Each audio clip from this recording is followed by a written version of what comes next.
What's up, everybody, and welcome to the PlayStation Lifestyle Community Podcast, where PlayStation Lifestyle Forum members come to talk about all things PlayStation. I'm Steve Bitto, I'm Community Manager for PlayStation Lifestyle, and I'm joined with two of our forum members. I am Hugo Stiglitz. You can find me on PSN as Hugo Stiglitz _420. And I'm Brian Mashala. My PSN handle is CloudStrife768. Awesome. Today we're going to talk about reviews. We're going to talk about the scoring of them, how we feel about reviewers and how they present their opinions, and how gamers should approach reviews and kind of take them either at face value at the score, or really read into them and try to get the reviewers' thoughts on the game. We'll start out kind of more broadly, just talking about if we think they're a good thing or a bad thing, if they need to go away. What do you guys think? I think they're a little bit of both. I guess it depends who's giving the review. But there's definitely seems like lately there is a lot of good and bad, especially this end, because I don't know, it just seems like there's some inconsistencies. There's definitely a lot of bias, and I think part of it is people don't always define game reviews the same way as what maybe they should be. I know. How would you guys define what a game review actually should be? If it were That's me, difficult to say. Go ahead, Brian. I'm sorry, I was just going to say, if it were me and I'm reading a review, I'm sure these days a lot of people jump right to the score at the end of the review, which it almost seems like a mistake. You're just seeing a number out of context. The closest thing to what I appreciate in a video game review that a major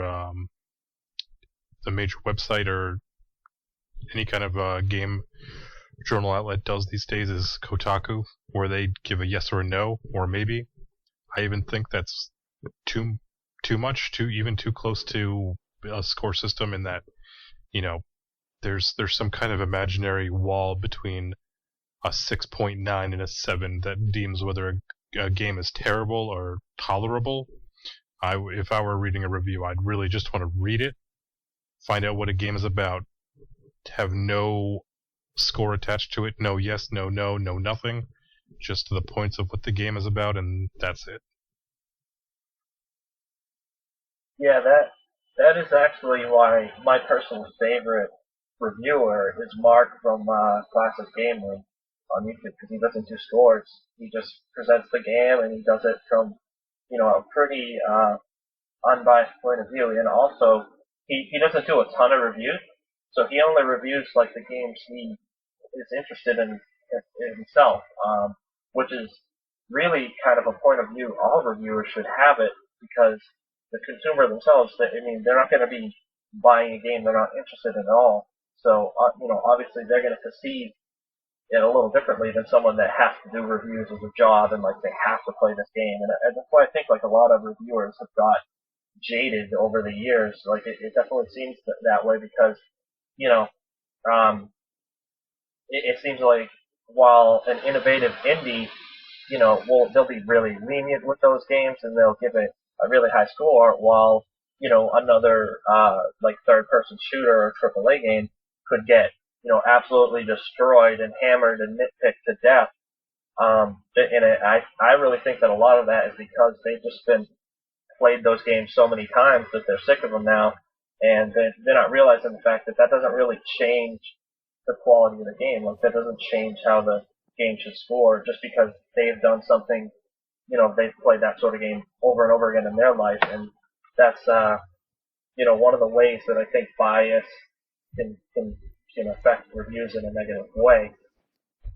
Right. I'd like to go back to a word you used, and you said jaded. And I think that's like the perfect way to sum up the current establishment game reviewers. They're completely jaded with sure. the AAA games, and they really do hammer them. And I always, the Order 1886 was not perfect, but it got hammered. It got absolutely hammered in the reviews. Yeah.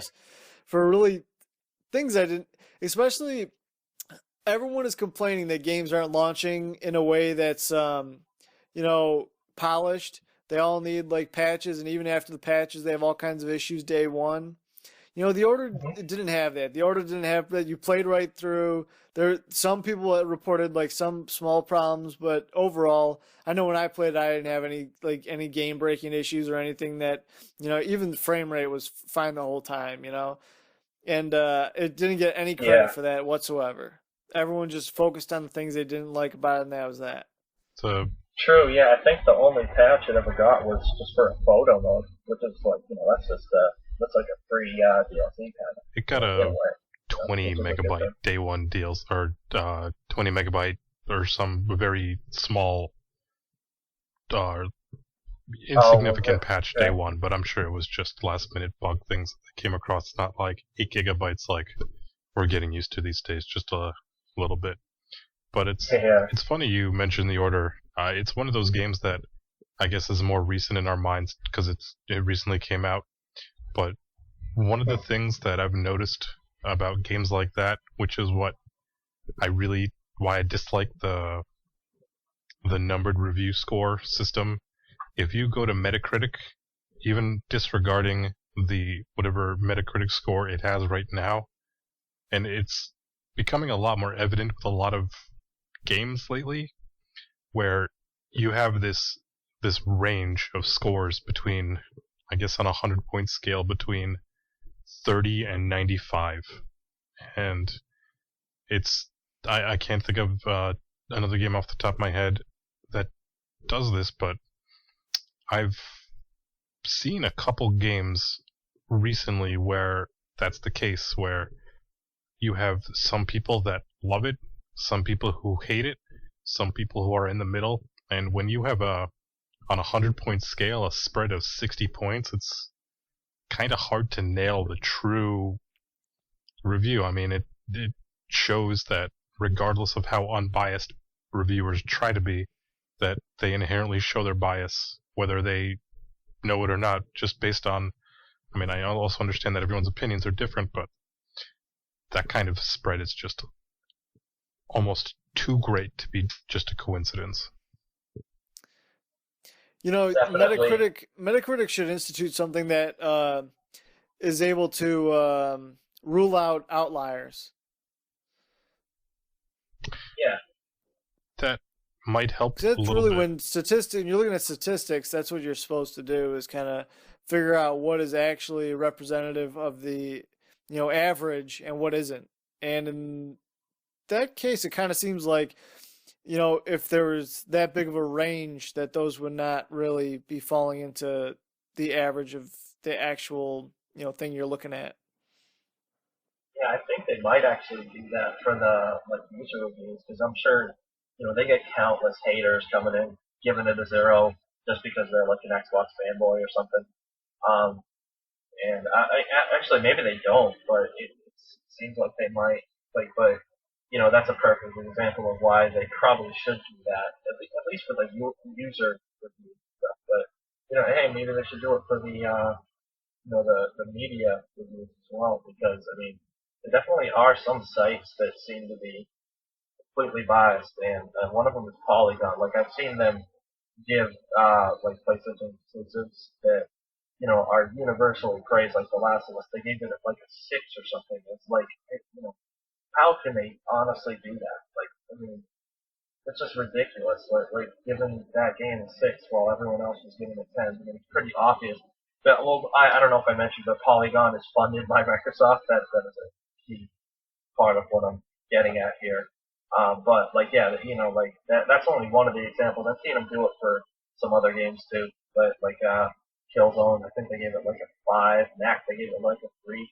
Which I mean, those, they didn't get 10s like everywhere, but even still, like that's way lower than everyone else, and they have a consistent history of doing this to every PlayStation exclusive. So I think that's like, that's a case of, where they probably should get rid of the outliers, and that way we'll have a true average, and instead of this crazy wide range of scores. It's, Right, right. yeah.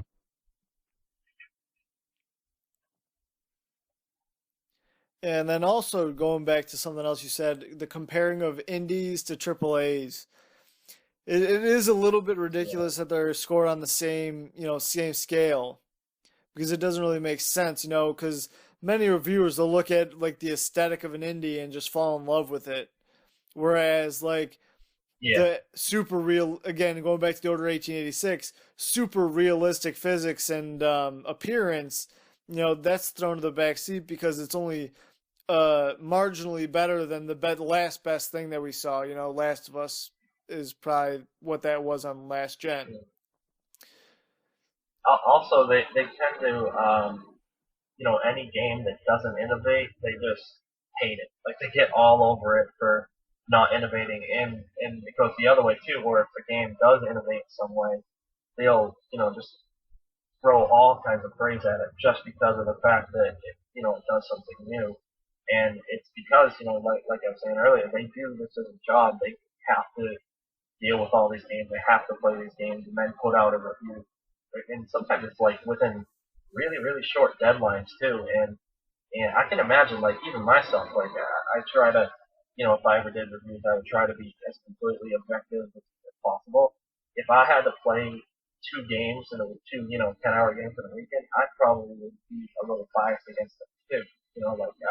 I think Right. Knack and Killzone are examples because, before the PS4 came out, they had to review those games. And Sony got everyone together for like a review event in New York, so they were in a hotel for a weekend, and they had to play both games and then review them. And it's like if I had to play that in like one weekend or in one sitting, kinda, I probably wouldn't have liked it anywhere near as much as I did. Like 'cause that is a type of game where you wouldn't want to play it that way. Personally, at least that's how I feel about it. But if, you play a little bit at a time, it's actually a much more enjoyable experience. But yeah, another thing that I wanted to mention about the indies. Well, actually, I just wanted to mention an example.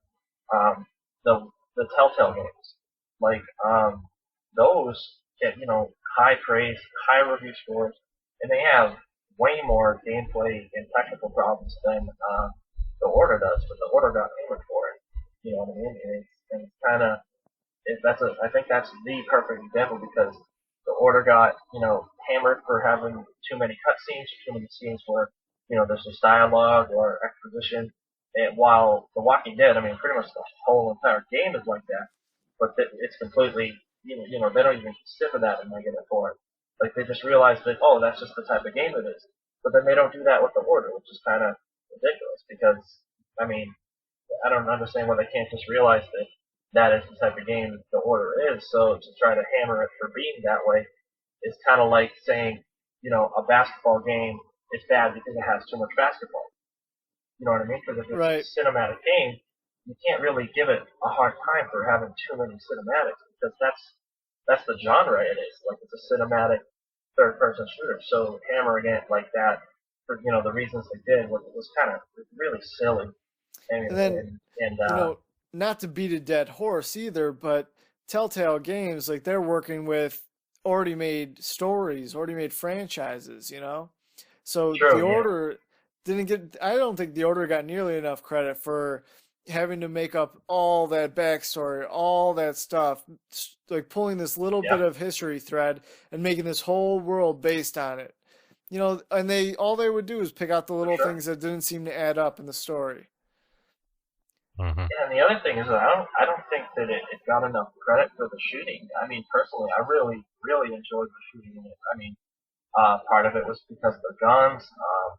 They had some really cool guns, and even the most basic like pistols still felt like really cool. Like and sounded awesome too. Like I mean, a lot of that is the sound. And I just really enjoyed the shooting itself, which is why I think it is kind of a shame that they didn't do some kind of co-op or maybe not multiplayer, but at least co-op because it is definitely like really fun to actually play. Um, despite what some of them might say, like some might call it a generic shooter, but they also say the same thing about Spec Ops Online, and that's another one that's ended up being a really great game. Um, but that isn't the best example, but the other thing is like I wonder if it might have to do with price, because the, like at least from the consumer's point of view, like I know a lot of people were like upset with the order because it's $60 for what for some people was like a 6 hour game. I mean, most people was like 7 or 8, but before the game came out, that whole story about it being 5 hours just because one guy did a speed run before the game came out and then put it on YouTube and everyone was like all freaking out about that. And so I think that like even for the reviewers, price is a big factor. Like, I mean, at least it seems like that because like I was saying with the Telltale games, those get they're really lenient with those reviews on those games, and they only cost like $20, while the order is $60, and they hammer it to death. Like, so I think that's another factor in the whole indies being judged on a different scale than triple A's. Oh, and then, yeah, another thing we should probably talk about is the actual scales that different sites use now. Some sites a 5 is average, most sites a 7 is average. But what do you guys think? Like, what do you guys think it should be? Like, do you think it should be 5 is average, or do you think it should be like the grading system that pretty much everyone around the world is used to just from school? Where a 6 or below is fail and a 7 or 7.5 is average. I think the problem is that regardless of what a website's scoring scale is, that people generally immediately assume it's the school scale of 60 to 100 being good, or actually 80 to 100 being good, 70 to 80 being okay, and everything below 70 being not good. I mean, realistically speaking, when you look at a number scale of 1 to 10, 5 is average. That doesn't mean it's bad, it doesn't mean it's good, but, it's neither. It's average, it's in the middle, it's okay. Anything above a 5 should be okay to great. Everything below that is, where games just start to be kind of bad. I mean, if you're less than average, then that's not exactly a good thing, which makes sense, but regardless of how a website defines their scale, a lot of them do say 5 is average, 6 is okay, 7, 8, getting increasingly better. If someone sees a 7, they immediately assume that that's not good. Anything below a 7 is not worth buying anymore. I think that's just the way people are programmed, regardless of what a website says their scaling it actually is. I kind of had an interesting, I had an interesting thought just now, actually, about how they should present the review scores. And I was thinking, everything should be on a 10-point scale, but the scale you should look at should have all the games that reviewer has reviewed and where they landed on their scale. So you can kind of compare it to that person's taste as opposed to the taste of everybody else who has completely different opinions and what they like and what they dislike. True, and I think as far as taste goes, like I think that's another thing is, like the people that review a game should actually have, that it should actually be a type or at least a genre of a game that they would like to play. Like you shouldn't have like someone who usually only plays like Need for Speed reviewing like a Gran Turismo, what I mean, which I have seen happen. Um, and so it's like they don't really understand it. They're not into that genre, so that's why they're obviously not going to enjoy it as much as the people who are buying it. At least for the most part, like that. I mean, I'm sure there are consumers that do buy Gran Turismo not knowing that it's like a hardcore simulator, but I still think it should be reviewed from an objective standpoint, whether they're not just completely oblivious to it. Like personally, I would never review a turn-based strategy game. That's just not something I play. It's nothing I've never enjoyed them. And if I reviewed that, it would be really unfair to the game as far as like the score. But I did want to touch upon what we were talking about with the scoring scale. I personally don't like the 5 out of 10 is average because to me that like it kind of says not only because the whole grading example when you go through school we used to 6 and below being math 60 about being passing, or like 7 to me is like good but not great.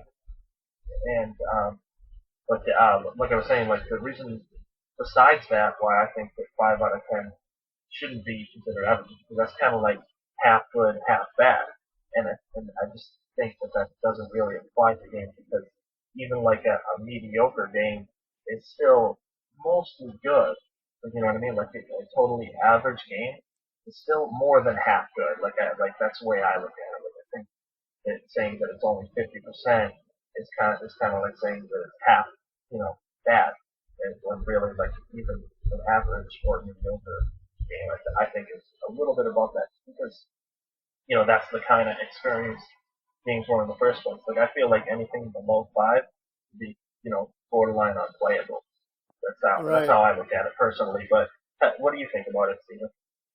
I like I said, I like the 10-point scale, and I do agree that like the average should be actually, I kind of like my idea where like you compare only the reviewers' scores against that reviewer. So you kind of see where like what they like, what they don't like. And you could say like, okay, he gave this, like you said RTS, he gave that a bad score, but that's cuz he doesn't like them. And then you can kind of write that off and look at somebody who actually does like those games and see how they, reviewed it against other RTS games. Yeah, and I think that is an issue with Metacritic is they just take in everything. It doesn't matter what the score scale that site uses, they just take it all in and just add it up and average it, which I think is kind of it definitely brings scores down because of that. Because if they're going by different scales, obviously it's going to be a little lower than what it actually probably should be. Right. And kind of like one of Yeah, the ways I see this stuff manifesting these days is like the equilibrium between online and story mode. A lot of guys, if it's a online oriented game, like they'll hate it just because it doesn't have a story. But yeah, some people they'll love it. That's all they want. They don't care about the story. When they play the story, they skip the cutscenes, they skip the dialogue. They don't care. yeah. But obviously that factors into what scores they're going to give it, and it's kind of inaccurate um, when you compare the two against each other.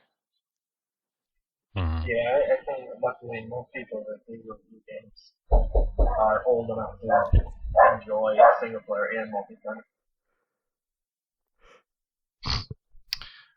Yep, I just don't like scores. I think they're counterproductive, honestly. Um, I mean, you and just the three of us have differing opinions on what a good score is.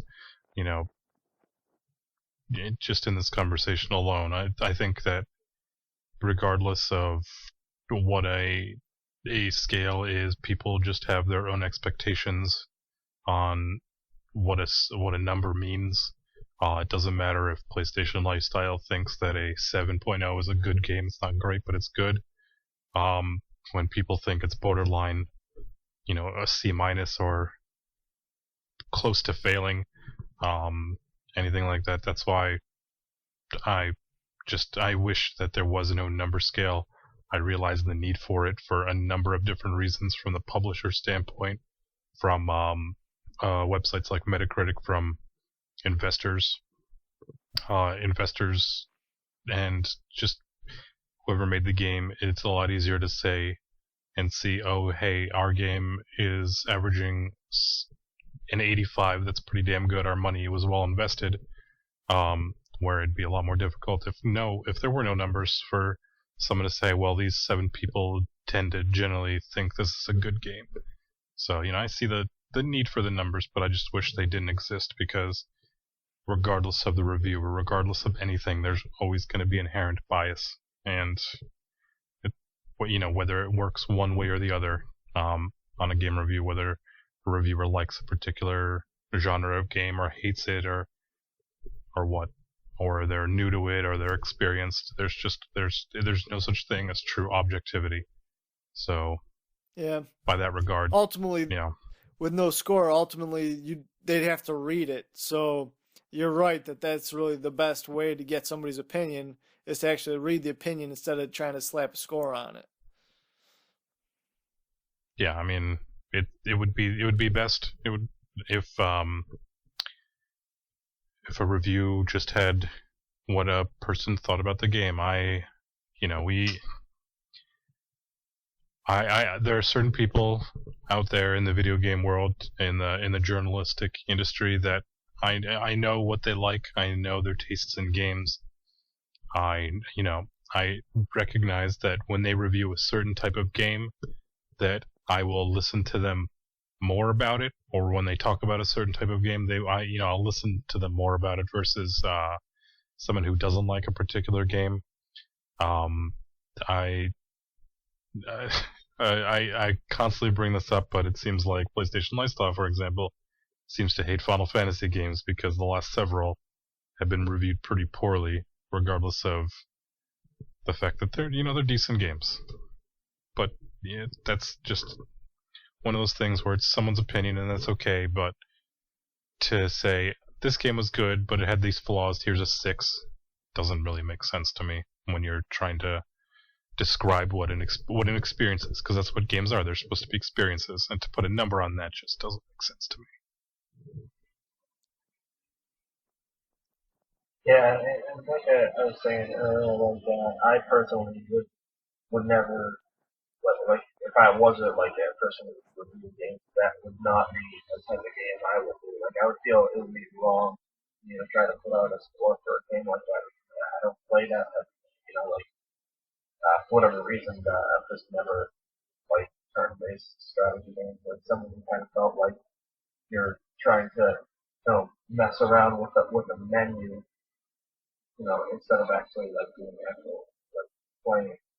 You just kind of pulling out the menu and set out the certain spell. I mean, maybe I actually played like any good ones or something, but at least in the play, that's how I kind of see it. But that's why I would never try to even give like that sort of game a review score because I feel that I'm just too biased against it. And personally, I don't think that someone like that should do a review score because I think it's a bad representation of what the actual game is.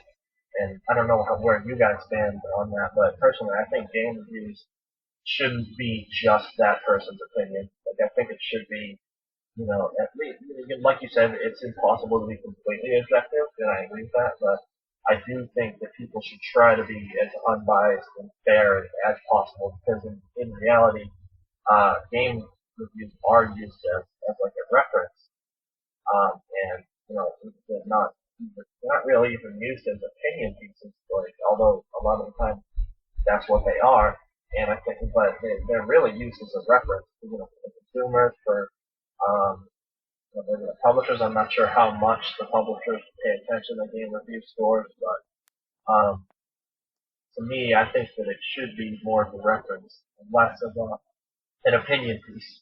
I'm not sure how you guys feel about that, though. I don't know. I've heard a number of things from, you know, listening to podcasts and whatnot that, publishers actually do take the Metacritic score, kind of heavily into consideration when they consider how good a game did and how good of an investment they made. And especially in going forward with the franchise.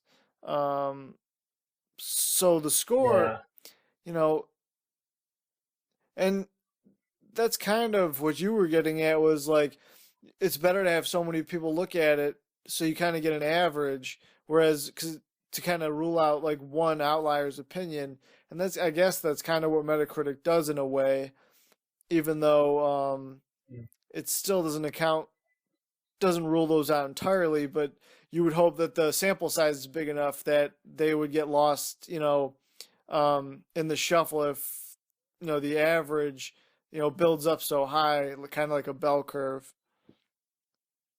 yeah. I think as far as like franchises and sequels, I think they consider a lot of things like not only review scores, sales, and also just word of mouth. Like I think they do actually pay attention to the community a bit, but the only problem with that is it's a lot. Most of the time, especially on the internet in general, the negative people are usually a lot louder than the positive people.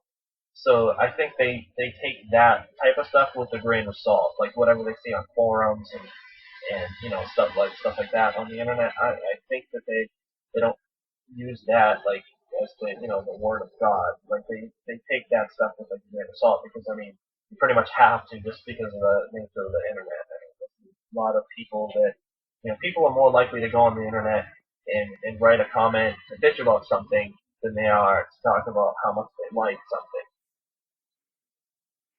And I Yeah, think that's why that they can't strictly use what the community says, which is unfortunate because I think really the community's like opinion on a game is much more valuable than any Metacritic score. right. And I think the community is going to be able to tell the publishers whether or not they're going to buy another game in that franchise more than the actual Metacritic score. But on the other hand, there's been times when, the community was like going crazy about how bad they want something, and then it comes out and nobody buys it. That goes that goes both ways, though. I think. I mean, Of course, yep. we have series out there like Harvest Moon, where some people there's a very very loyal niche fan base for that series, and there were a good chunk of games that were good that were reviewed poorly, and no one cared because the people who made Harvest Moon games knew that the people who bought Harvest Moon games would buy them regardless of review. It works the same with Dynasty Warriors. It doesn't matter what a Dynasty Warrior gets reviewed as, what the score is. The people will buy it, who are fans of the series. Um, it goes even beyond the smaller communities. You have games like Call of Duty. It doesn't matter what the review on a Call of Duty is. At this point, it's going to sell millions of units across every system imaginable. So, I mean, I feel like we're getting to the point where reviews, even beyond my opinions, are getting to be a little pointless. I mean, they're valid when it comes to a game like, I guess, The Order, when it's a new IP, new idea, new everything. But I actually double checked Metacritic. The lowest score on The Order was a 20. The highest was a 95. So you have almost the entire range of a 100-point scale difference between the lowest and the highest. That doesn't really mean much, but it's still valid for new people who are unsure of it. I mean, when Bloodborne came out, it didn't matter what the score is. If you're a Souls fan, you were going to get it. If you were unsure, you probably weren't going to get it. I'm sure the score might have swayed a few people, but I'm pretty sure it was more the word of mouth or the context of the review versus the score, or even just some people talking about the game, that it's faster, that it's a little different than the previous Souls games. Uh-oh. Shit. Lost Brian. And he's on a roll though too.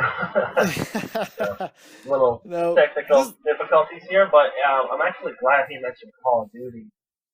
Hopefully he goes back up, but the reason I was thinking of Call of Duty is because a lot of people, get their tinfoil hats on and think that, the fact that Call of Duty it pretty much always gets great review scores. Like, I've seen IGN give it above a 9, even when it's like one of the more poorly received Call of Duties, like Modern Warfare 3 or Call of Duty Ghosts.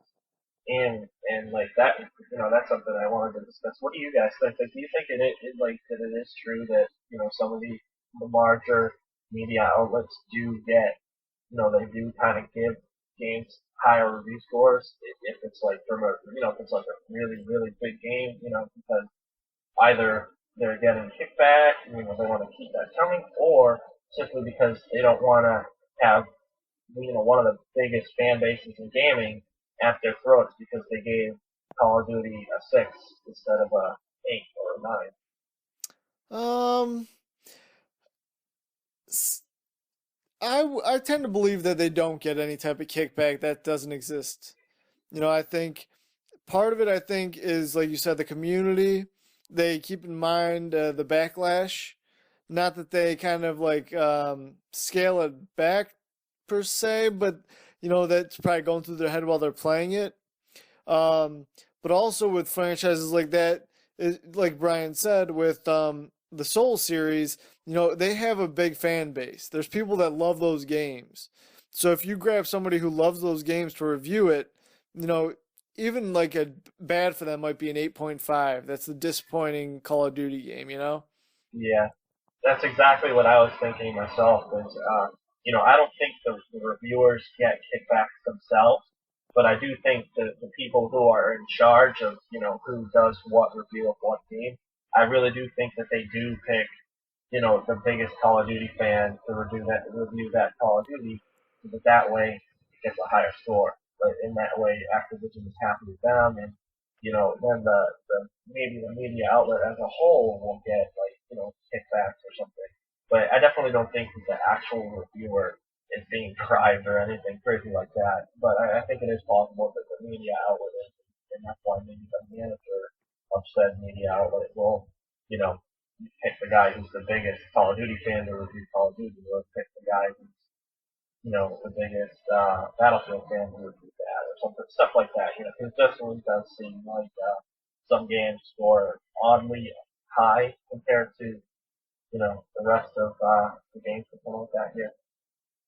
Like the fact that I'm pretty sure, I could be wrong, but I think that Call of Duty Ghosts has a higher Metacritic than Wolfenstein New Order, which is just, if it's true, I could be completely wrong, I'm not sure, but that would be an absolute travesty, but it is possible. Like, because, I mean, I don't know if you guys played it, but it was one of the Game of the Year candidates last year, and No, I Call of agree. Duty Ghosts, I to say the I've least, played was both. not.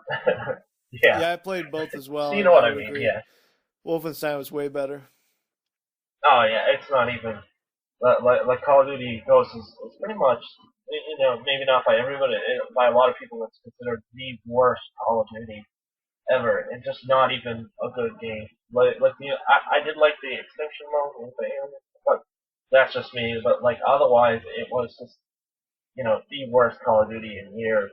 But it not only by my opinion, it's pretty much the general consensus of the community for the most part, and but that's a perfect example. Like it did get some high scores, and while Wolfenstein got kind of treated a little more harshly.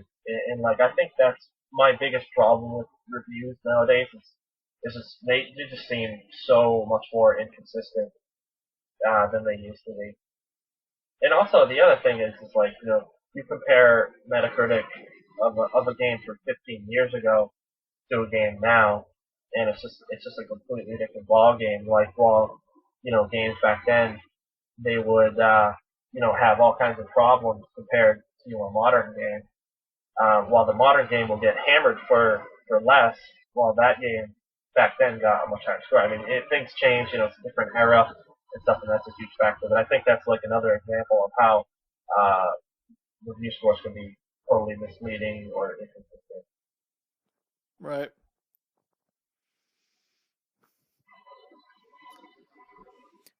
Well, I think we But pretty much covered this topic pretty well. Do you guys yeah, have any? You want to wrap it up? Any closing thoughts? I was just gonna mention like, do you guys have any personal favorites? You might want to give them a plug before we go.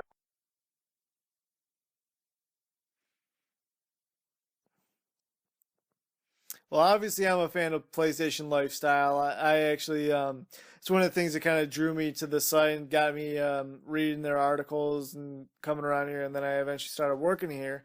But yeah, I felt like it was very fair, and they tend to review a wide range of games too, which I like a lot. I like that a lot too.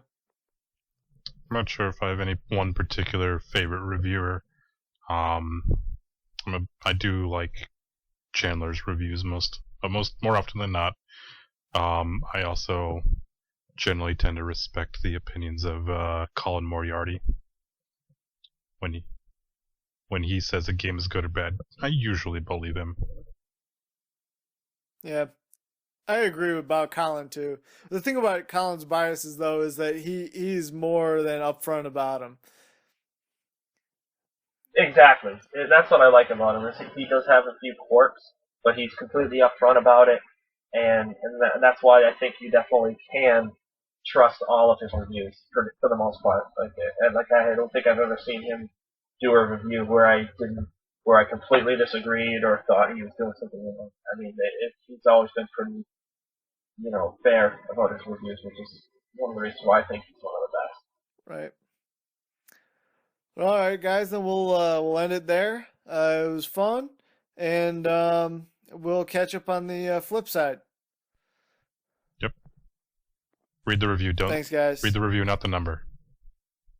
Exactly. Bingo.